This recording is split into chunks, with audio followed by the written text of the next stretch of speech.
10 Christ-like figures who predate Jesus.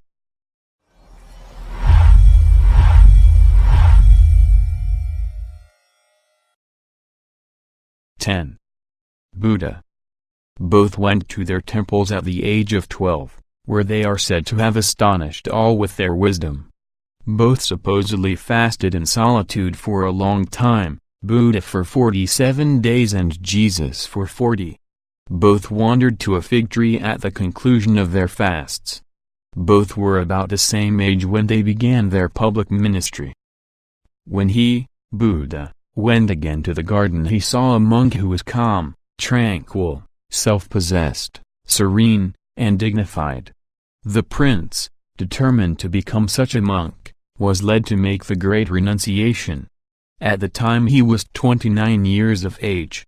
Jesus, when he began his ministry, was about 30 years of age. Luke 3:23. Both were tempted by the devil at the beginning of their ministry. To Buddha, he said, "Go not forth to adopt a religious life but return to your kingdom, and in 7 days you shall become emperor of the world, riding over the 4 continents." To Jesus, he said, "All these kingdoms of the world I will give you, if you fall down and worship me." Matthew 4:9. Buddha answered the devil, "Get you away from me." Jesus responded, "Begone, Satan." Matthew 4:10. Both strove to establish a kingdom of heaven on earth. According to the Somadva, a Buddhist holy book, a Buddhist ascetic's eye once offended him, so he plucked it out and cast it away. Jesus said, "If your right eye causes you to sin, pluck it out, and throw it away." Matthew 5:29. 9. Krishna. According to Bhagavata Purana, some believe that Krishna was born without a sexual union, by mental transmission from the mind of Vasudeva into the womb of Devaki, his mother. Christ and Krishna were called both God and the Son of God. Both were sent from heaven to earth in the form of a man. Both were called Savior, and the second person of the Trinity. Krishna's adoptive human father was also a carpenter. A spirit or ghost was their actual father. Krishna and Jesus were of royal descent. Both were visited at birth by wise men and shepherds, guided by a star. Angels in both cases issued a warning that the local dictator planned to kill the baby and had issued a decree for his assassination. The parents fled. Mary and Joseph stayed in Mathura. Krishna's parents stayed in Mathura. Both Christ and Krishna withdrew to the wilderness as adults, and fasted. Both were identified as the seed of the woman bruising the serpent's head. Jesus was called the Lion of the tribe of Judah. Krishna was called the Lion of the tribe of Saki. Both claimed, "I am the resurrection." Both were without sin.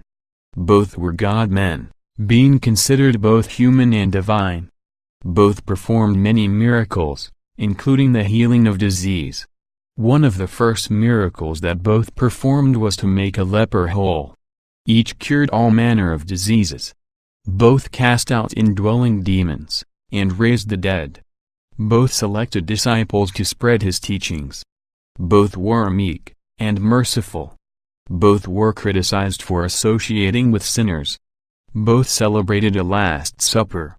Both forgave his enemies. Both were crucified and both were resurrected. 8. Odysseus. Homeric tales about Odysseus emphasize his suffering life, just as in Mark Jesus said that he, too, would suffer greatly. Odysseus is a carpenter like Jesus, and he wants to return his home just as Jesus wants to be welcomed in his native home and later to God's home in Jerusalem. Odysseus is plagued with unfaithful and dim-witted companions who display tragic flaws. They stupidly open a magic bag of wind while Odysseus sleeps and release terrible tempests which prevent their return home. These sailors are comparable to Jesus' disciples, who disbelieve Jesus, ask foolish questions, and show general ignorance about everything. It's amazing that either Odysseus or Jesus ever managed to accomplish anything, given the companions they have, But this simply demonstrates the power and ability of the one true leader who has a divine mandate to lead the people out of darkness and into a brighter future. 7. Romulus. Romulus is born of a Vestal virgin, which was a priestess of the hearth god Vesta sworn to celibacy. His mother claims that the divine impregnated her, yet this is not believed by the king. Romulus and his twin brother, Remus, are tossed in the river and left for dead. A slaughter of the innocents tale which parallels that of Matthew 2:13-16. Romulus is hailed as the Son of God. He is snatched away to heaven by a whirlwind. It is assumed that the gods took him, and he makes post-mortem appearances. In his work Numa Pompilius, Plutarch records that there was a darkness covering the earth before his death, just as there was during Jesus' death according to Mark 15:33.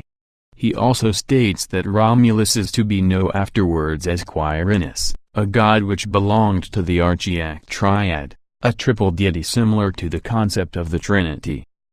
6. Dionysus. Dionysus was born of a virgin on December 25 and, as the Holy Child, was placed in a manger. He was a traveling teacher who performed miracles. He rode in a triumphal procession on an ass. He was a sacred king killed and eaten in an Eucharistic ritual for fecundity and purification. Dionysus rose from the dead on March 25. He was the god of the vine, and turned water into wine. He was called King of Kings and God of Gods. He was considered the only begotten Son, Savior, Redeemer, Sin-bearer, Anointed One, and the Alpha and Omega. He was identified with the ram or lamb. His sacrificial title of Dendrites or Young Man of the Tree intimates he was hung on a tree or crucified. 5. Heracles. Heracles is the son of a god, Zeus. It is recorded that Zeus is both the father and great-great-great-grandfather of Heracles, just as Jesus is essentially his own grandpa, being both the root and offspring of David, Revelation 22:16, as he is part of the triune God which is the father of Adam and eventually of Jesus. Both are doubly related to the supreme God. Diodorus writes that, for as regards the magnitude of the deeds which he accomplished, it is generally agreed that Heracles has been handed down as one who surpassed all men of whom memory from the beginning of time has brought down an account. Consequently it is a difficult attainment to report each one of his deeds in a worthy manner and to present a record which shall be on a level with labors so great, the magnitude of which won for him the prize of immortality. Jesus is also said to have done a very large number of good works. John 21:25 says that, Jesus did many other things as well. If every one of them were written down, I suppose that even the whole world would not have room for the books that would be written. Here it tries to kill Heracles as an infant by sending 2 serpents after him, yet Heracles survives by strangling them. This parallels Herod's slaughter of the innocents in an attempt to kill Jesus, Matthew 2:13-16. Heracles makes a descent into Hades and returns from it with Theseus and Pirithous, just as Jesus descends into the lower parts of the earth or Hades, Ephesians 4:7-8, though Jesus does not bring anyone up from it. Heracles' body is not found and he is assumed to have been taken by the gods. After this, when the companions of Iolaus came to gather up the bones of Heracles and found not a single bone anywhere, they assumed that, in accordance with the words of the oracle, he had passed from among men and to the company of the gods. 4.